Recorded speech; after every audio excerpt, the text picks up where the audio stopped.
Happy Sunday po sa ating lahat. So wala po akong content ngayon. Papakita ko lamang po sa inyo yung ating dinner, no? Ito po yung ating ginawang video ngayong gabing ito. Yung ating dinner is pizza dito sa Greenwich, Santa Ana. Yan ang hot sauce. Nilagyan ko lang naman po yung isang slice ng hot sauce. So isa lang, syempre baka mamaya isang slice kainin pa ng mga bata. At pagka-apply ko ng hot sauce, saka ko pa siya pinaghiwalay. Tulad ng paghihiwalay nyo ng extra na dating mahal na mahal mo, o diba may hugot pa tayo ng konti. O yun na nga, at saka natin kinain kaagad. At grabe, lasang lasa ang cheese at ang in-apply kong hot sauce dito sa pizza na to. At saka ako binalikan tong nag-iisang pizza na to, no? Isang slice na to dito sa aking plate, at saka ako nilagyan ng hot sauce. Buti pa ang pizza binabalikan, pero ikaw hindi na binalikan ng ex mong iniwan ka. Ay grabe. At kinuha ko at ipapakita ko muna syempre sa inyo. O kita nyo, matakam ka, at saka natin kakagatiin. Grabe, sarap talaga, lasang lasa ang cheese. So wala lang tayo magawa ngayong gabi na to at wala tayong may content, kaya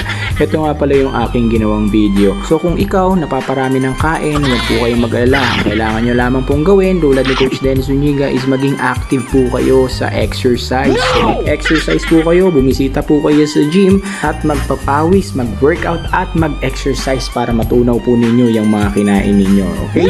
So wag po kayong magtaka kung hindi po kayo pumapayat. Ibig kong sabihin yan, yung mga kinakain ninyo, hindi nyo po nabe-burn or natutunaw, hindi nyo po nagagamit sa tama. So ugaliin po nating mag-ehersisyo sa araw-araw. So maraming salamat po. Ito lamang po yung ating video. Good night po sa inyong lahat. See ya!